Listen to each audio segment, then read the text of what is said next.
It's Detour. So I had a bit of experience playing against him. Now we'll get to learn if he was played correctly.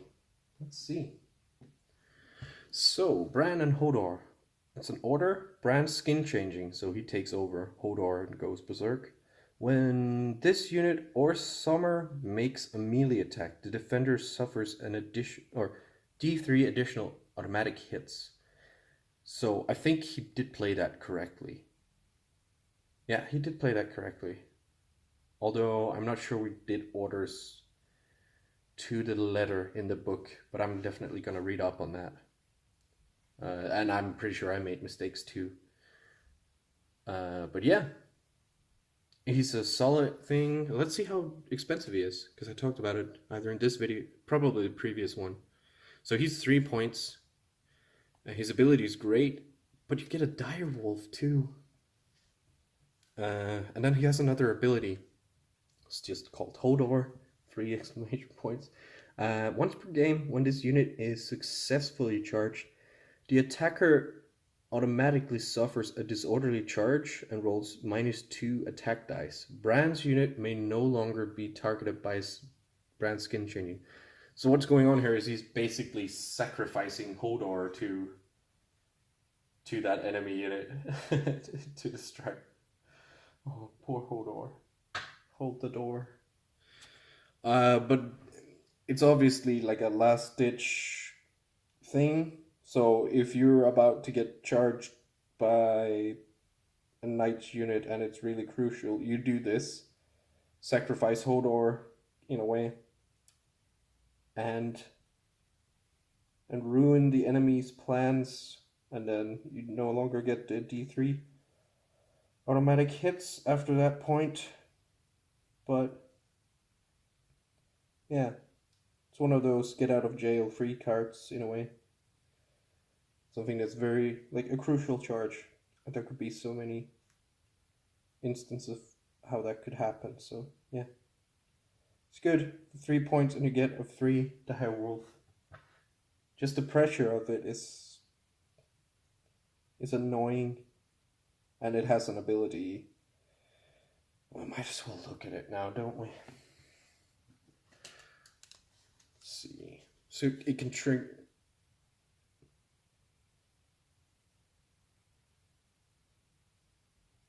So Brand's skin changing can trigger off of Summer's attacks too.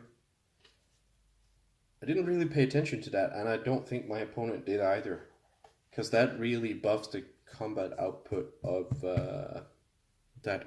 And they don't have to attack the same unit, from my understanding. It says when this unit or Summer makes a melee attack, so that has no condition in it have to be the same one, because that comes off of this. So just makes it even better. They're really good. They're just solid. Like 3 points and 3 points for Mage and Bran and Hodor. I think you're screwed, Mage. In that, if I only had 3 points to spend, it's not gonna be you.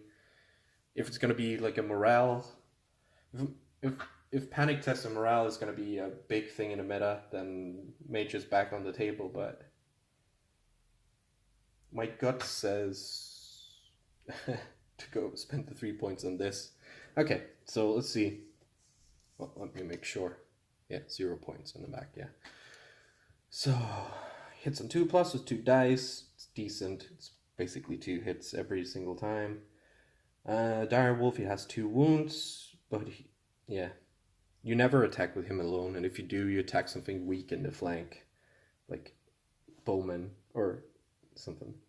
Anyway, Bran's Protector. Each time Bran Stark's unit is attacked, after this attack is completed, Summer may make 1 free attack or charge action, targeting the attacker, and roll +2 dice, so he basically goes berserk. And you can still trigger that skin changer off of that. So you can make someone pay for it, and you can just have them on standby. He doesn't have to be the initiator. Like, make someone attack Bran's unit. I mean, at one point he had He had a Hodor in a unit of berserkers. This is just ridiculous. And if you ever do attack them and try to reduce them, they get better, and this shit happens. So yeah, it's an expensive unit, but you feel 3 points is extremely cheap for both the ability and an extra unit. That's just on standby. It's like, okay, you attack that. Now I just charge you for free and get extra dice. Just have him lurking on the side of the table. Yeah. Fuck, I need to play that too, because it's even better than my opponent used it against me, and I thought it was pretty dang good with the consistent damage output of D3 automatic hits. Yeah. Wow. Okay. Bran and Hodor. You're going in the win pile. It's quite the big win pile I have going here. So, oh, it's already 40 minutes again. I'm gonna keep going through these, because that's gonna be the theme of this video, he said towards the end. First, something to drink.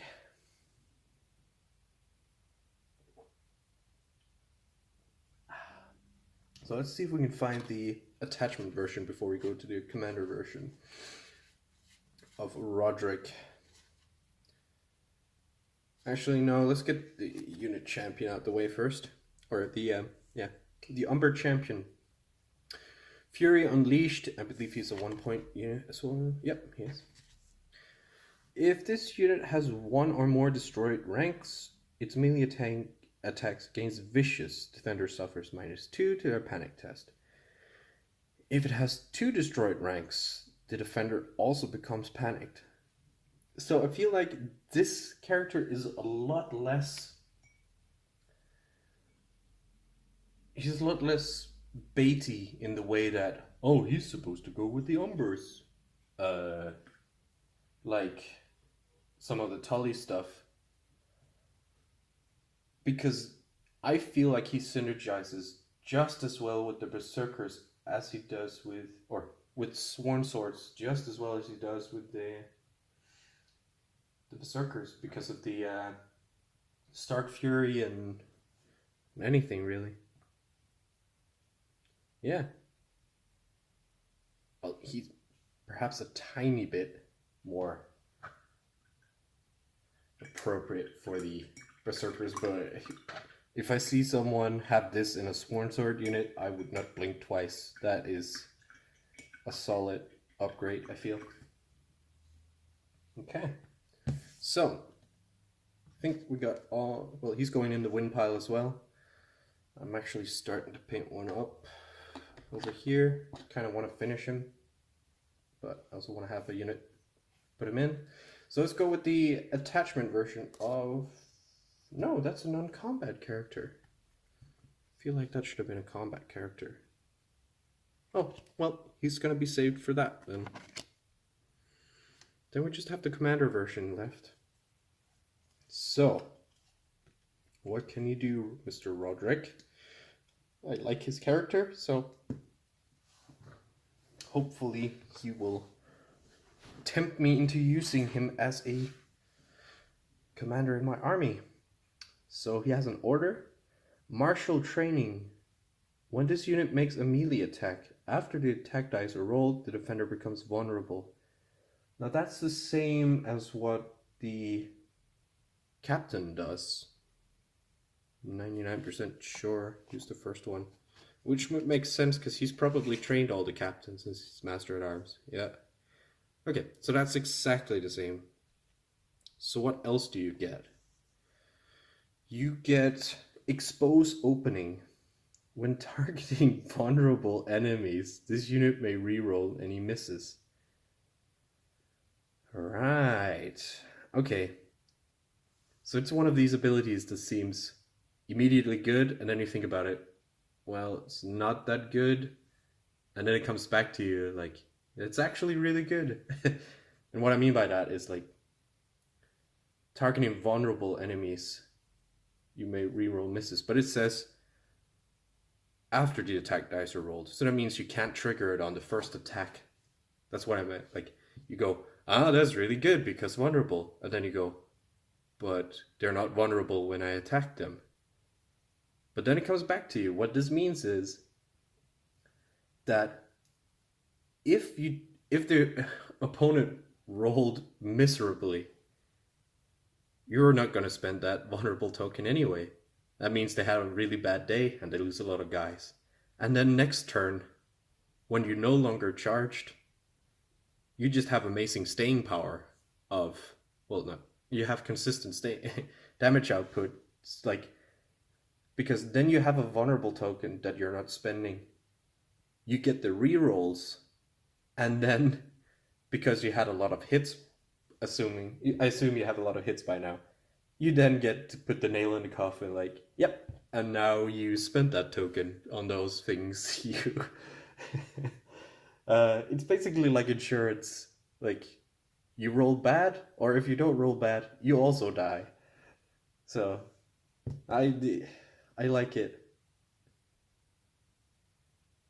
I feel like it's one of those you'd have to play a game to properly understand how decent this is. I don't think it's game breakingly good, but it's solid good. Like, it's solid good. I also feel like it's one of those new players will make the mistake of re-rolling their dice on their first attack because of the order of operations. So keep an eye out for that. If they're trying to do that, they probably won't do it like on purpose, but yeah, it's something that I could see easily happen because of your mind is so eager to go for that conclusion. Anyway, let's see what he brings in terms of cards. So, combat prowess. When a friendly unit attacks or charges a vulnerable enemy, and here we go again. So, I feel like you want to stack a lot of sworn swords with, or stack your units with captains, which is a great upgrade anyway. And it's nice and thematic. I really like that. I like the idea of just an army consisting mostly of line infantry and sworn swords and captains, and yeah, I like that. Anyway, I don't even know what it does yet. I just like the theme of it. I'm a very immersive player. Anyway, so if someone attacks or charges a vulnerable enemy, until the end of the turn, the defender loses all abilities and opponent may not play tactics cards. Yeah, okay. So stack your. So I have 3 sworn sword captains, and that's 3 points I need to spend to stack my army with that. Like, that's nothing. And you can still get a vulnerable token off of one of the tactics board slots. It's the one where you draw extra cards, I think. That's really good. It's the messing with the tactics cards and abilities. It's like you're charging Jaime Lannister and he's ready for his counter attacks and riposte and whatever they're called, and you just go, nope. See that token you have there? You're not doing anything this turn. You're just taking these attacks. And by the way, since you're vulnerable, I have all this other stuff going on. Yeah. If targeting Roderick Cassell's unit, the defender also becomes panicked. Yeah. So that's even better. Yeah. Sorry, I get distracted reading bits of it because, yeah, whatever. Read them yourselves. I'm sure you have them if you want detailed stuff going on. I'm just giving initial reactions. Okay, so press the advantage. When a friendly unit attacks a vulnerable enemy, same theme. So encouraging the stacking a bit more. So when a friendly unit attacks a vulnerable enemy, this attack gains critical blow. Very nice. If this targets Cells unit, critical blow instead triggers on roll of 5+. So it's good, but it's not as good. It's not. The reason why I say it's not as good is because your berserkers, I believe, already have critical blow on their axis, don't they? I am gonna have a look.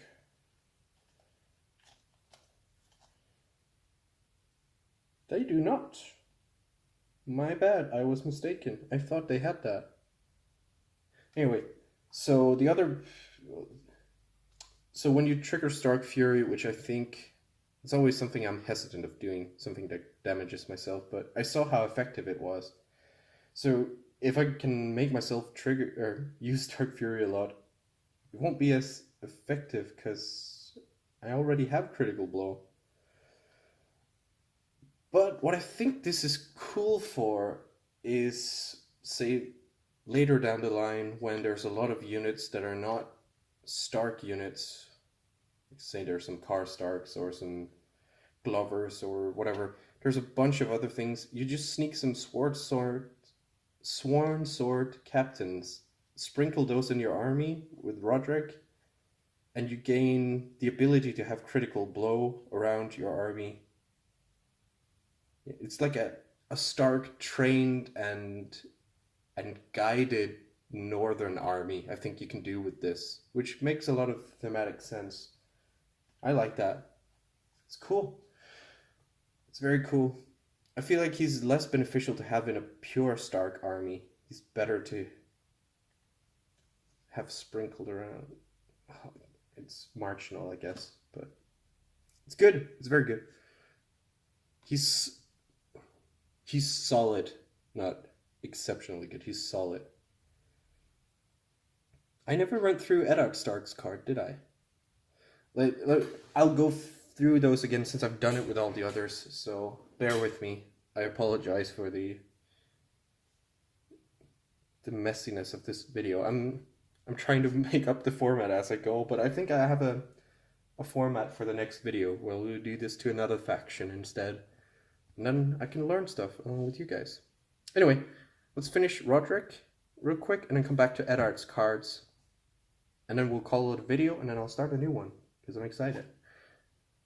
So, Marshal Superiority. When an enemy unit attacks, so that's a easy trigger. That attack rolls -2 dice and loses any abilities until the end of the turn. Ooh. If the attack Roderick Cassell's unit, the enemy also becomes weakened. So this I feel is a great counter card to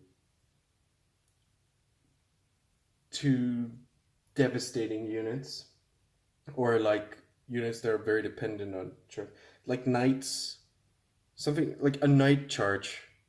Like, oh, you're about to attack, you lose your ability of your lances, you roll less dice, and if you attack Roderick, if you go straight for the head of the snake, then you're also weakened, so those few attacks you're actually rolling, they're gonna be even worse. So that's good. I feel like he's a solid commander. Kind of solid, yeah. Okay, so Howland Reed, he was a non-combat commander, so that's fine. I can do him in another video. Let's see. I'm just gonna find Eddard's card real quick. Or cards. These tactics cards. Might shake the camera a little bit because I have my yes pile under the camera, which is basically the entire lineup of Starks except for Mage Mormont, which went in the maybe pile. Well, that's a good sign. I'm excited to play all of them at some point. That's good. It's really good. It's a good sign. I don't hate the faction that I want to love. Okay, so I don't have them with this. Bear with me for another second while I dig them out. Yeah, there's some characters in here and I'm looking forward to reevaluating. There's all the Lannister side. Must be in here. No? Where did I put it? Oh, up there.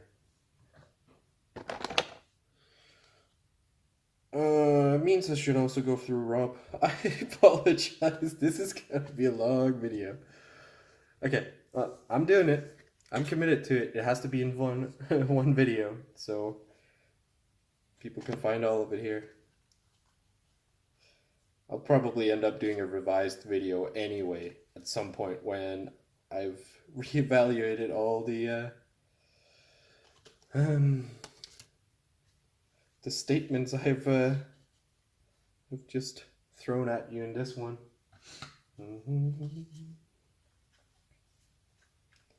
Okay, here we go. Oh, yeah, great, John Humber.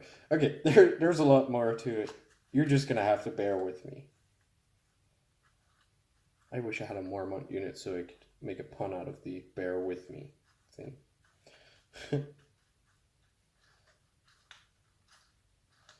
Okay, we have all of them here. Yeah. So how I'm gonna structure this is I'm gonna go through non-combat characters and tactics deck generic in the next video with the Starks, and then I'm gonna do another faction where I do it in the same style here. But for now, you're gonna have to bear with me because there's like 3 characters and a bunch of tactics cards left. So we're doing this. Jump around in this video or wait for my revision if you want it structured. I'm learning how to do this YouTube thingy. I'm kind of sorting for the next video already. Transparency, it's supposed to be good, right?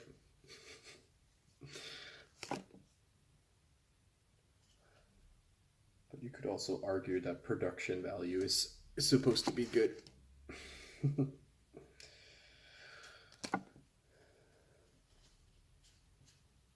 Okay, I'm almost sorted here.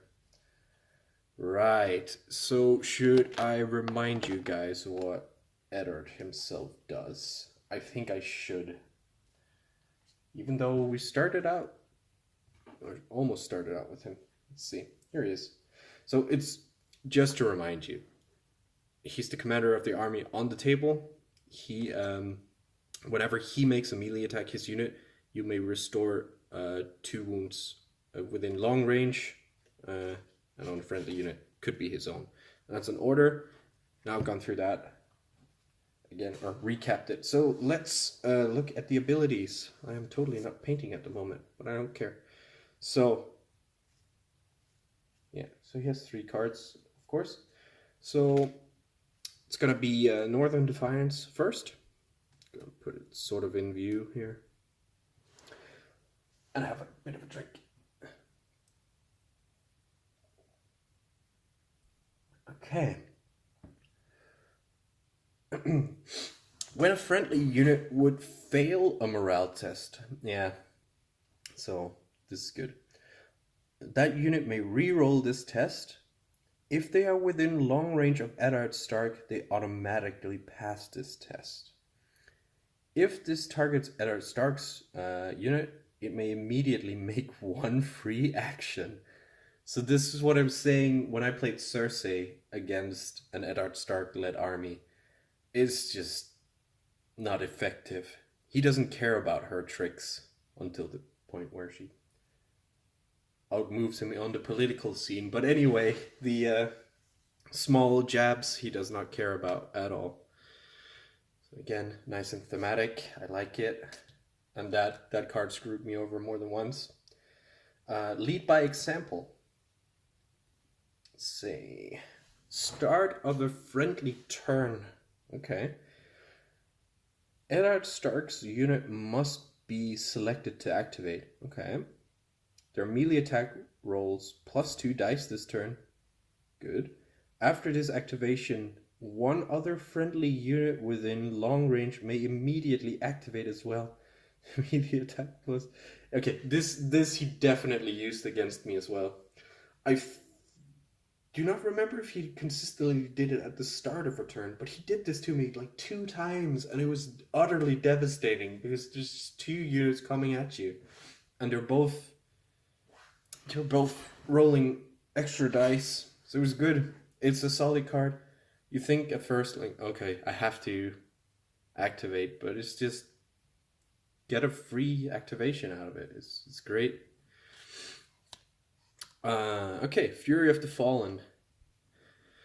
After a friendly unit not containing Eddard Stark is attacked, Eddard Stark's unit may pivot and perform one free attack or charge action. If a friendly unit was destroyed, this attack also gains critical blow. Rolls of 6 cost 2 hits. Yeah, I'm pretty sure this got thrown in my face too. It's like he's just. So I have two characters. If I knew nothing about their cards, I really want to play Roderick and I really want to play Eddard. But looking at their cards, it's gonna be Eddard so much of the time. I think he's so strong. He's so strong because he has a lot of good counters, and he's not a weak. Like he can actively do stuff that messes with you too. It's just he's great, and he can be embedded in that unit of Sworn Swords that has a better save and better morale and stuff. Like yeah, it's hard to argue not going with him. I'm gonna be honest. I think Rob has a lot going for him too, but it's a playstyle that's not. It's a playstyle great at tournaments, but not something I lean into. If that makes sense. Okay, let's go with the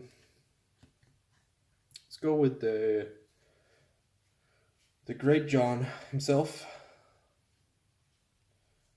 If I can find the unit cards for him. These are the tactics cards.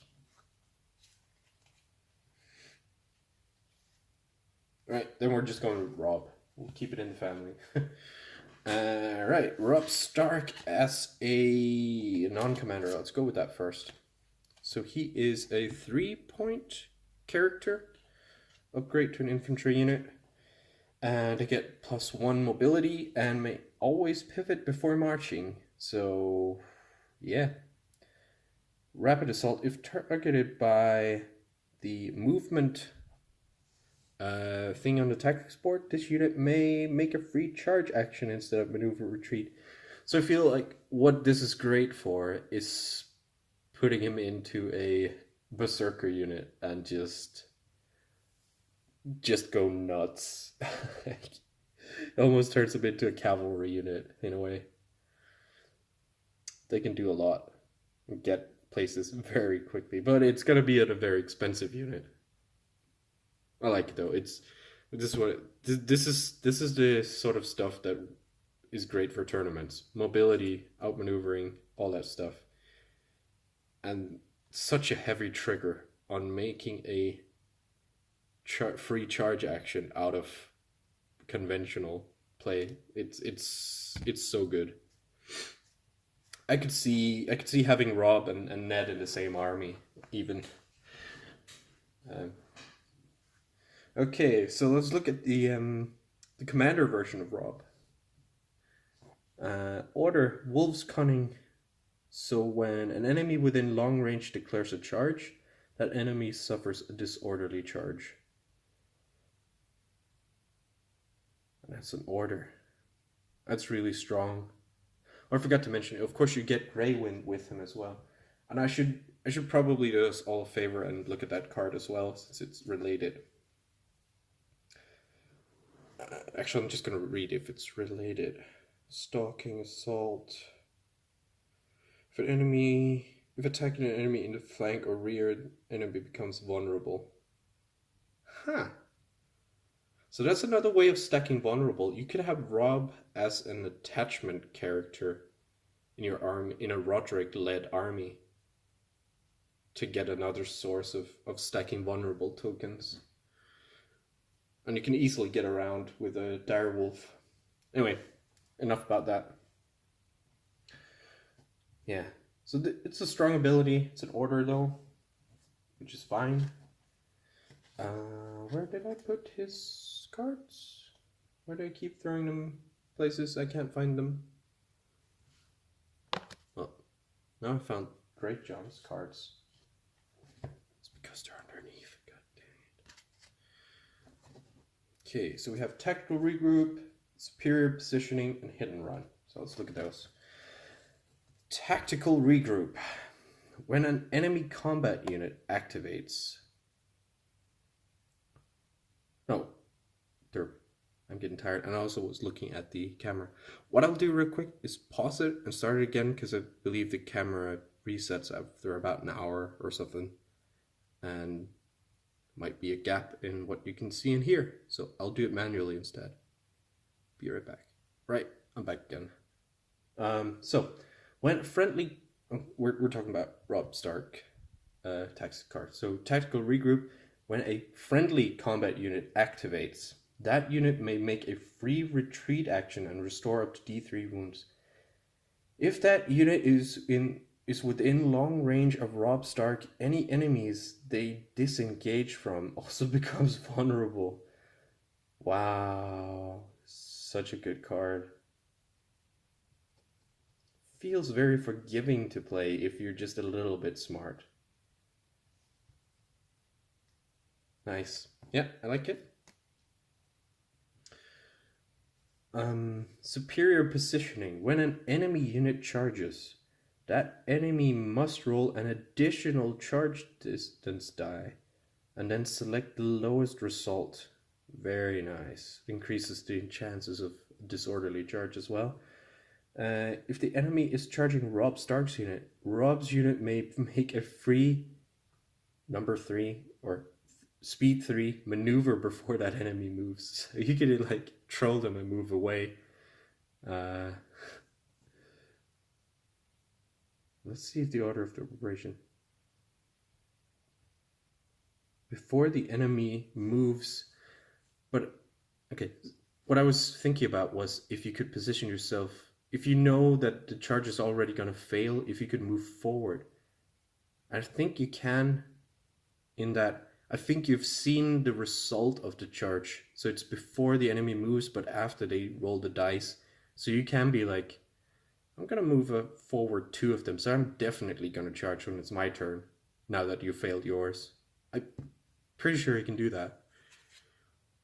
Okay, let's look at the last one. And then Great John Hubbard, I believe we're done.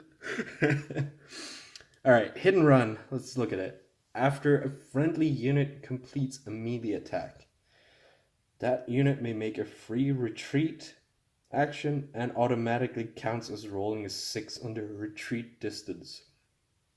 If you control the movement thing on the tactics board, any enemies they disengage from becomes weakened.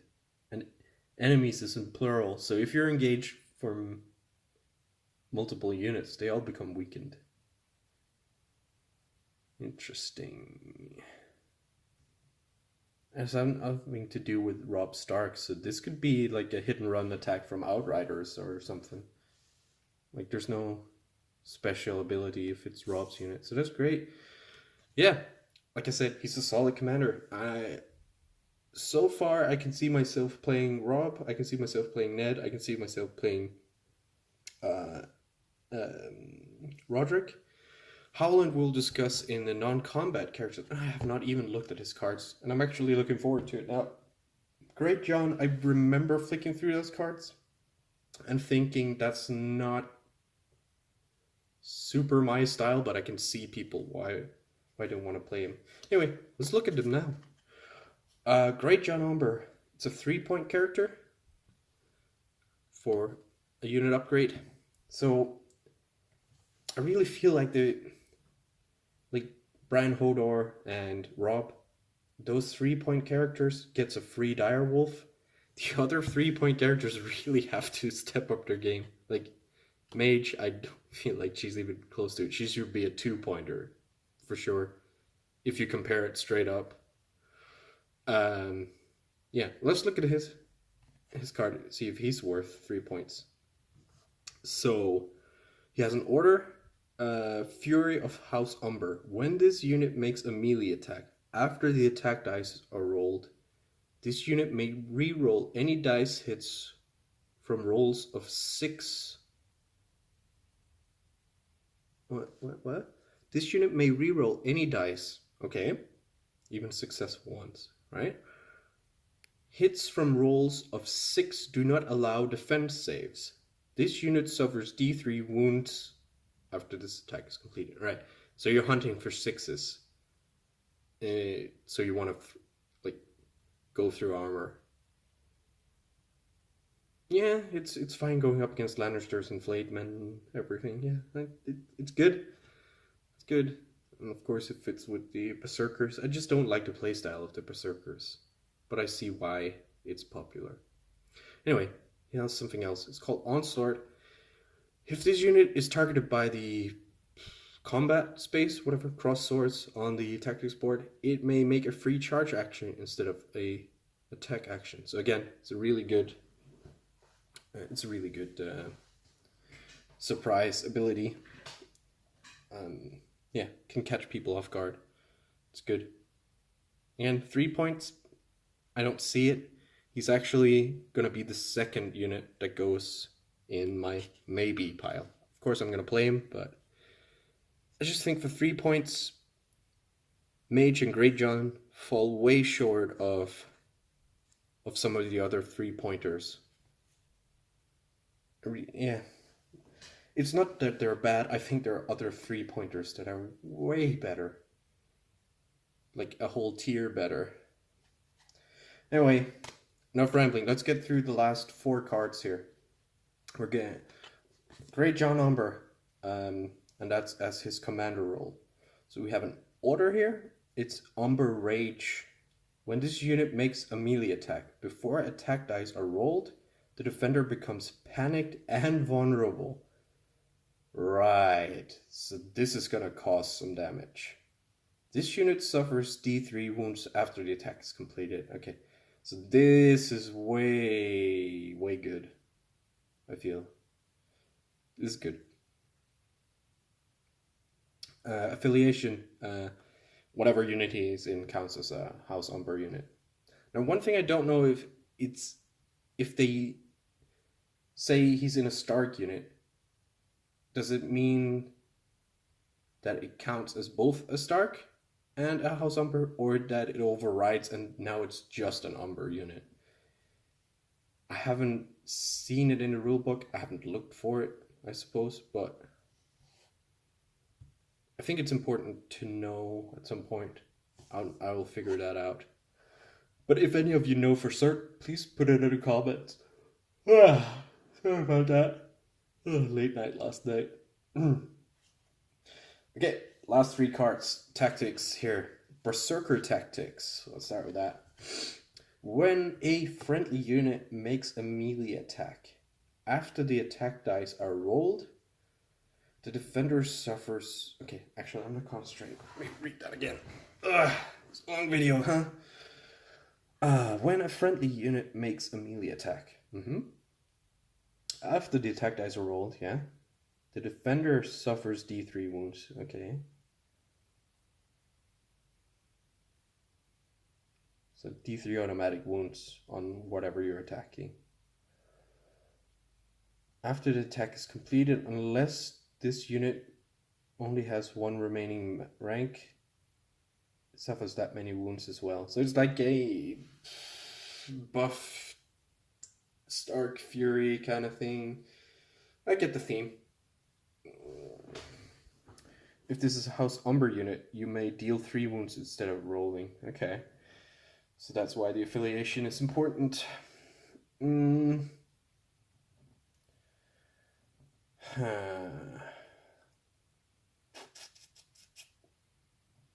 Yeah, I can see it's good, but it's not my playstyle. Yeah, I think that's my conclusion. I will most certainly try him. There's no doubt about that. Okay, Lash Out. After a friendly unit is attacked with melee, if if this unit has one destroyed rank, deal the attacker D3 wounds. Nice. If the unit has two destroyed ranks, deal D3 plus 2 wounds instead. If this is a House Umber unit, you may automatically count as having rolled a 3. So, yeah, Berserker army, huh? Or Sworn Swords do it too, I suppose. Okay, Last Stand. Last card too. It's very appropriate. When a friendly unit is destroyed, that unit may make one free melee attack using the highest attack dice value before being removed. If this is a House Umber unit, the defender also becomes wonderful. Okay, the charm is back with this guy. If I had enough Berserkers, and I don't plan on, but if I had enough Berserkers, I could so get behind making a full Umber army. They just don't fit my style. Now that being said, I think it's Executioners, Great Axes, House Umber Great Axes. I'm definitely getting some of those. I suppose I could get another unit of Berserkers, and they'll be all be expensive enough that I could probably make an army out of a few units. But yeah, it's cool. The charm is back, but he's still going in my. He's the first commander that goes in my maybe pile, I think. But it's hovering between maybe and definitely. But it's gonna be maybe. I have to make some choices. So I sorted a few things. I really wanted to like Mage, but I don't. I need to try her. Maybe she'll change my mind. Okay, I'm gonna stop this incredibly long video and go clear my mind for a little bit and then come back, and I really want to do the tactics deck. Or I'm gonna do some unit attachments for another faction. Something I don't have to run through all of these incredibly long cards. Because I want to keep going. So, we'll find out what I do in the next video. And I want to paint a little bit again. So, okay. See you guys. Thanks for watching. And if you have any feedback, please leave it. Okay, see ya.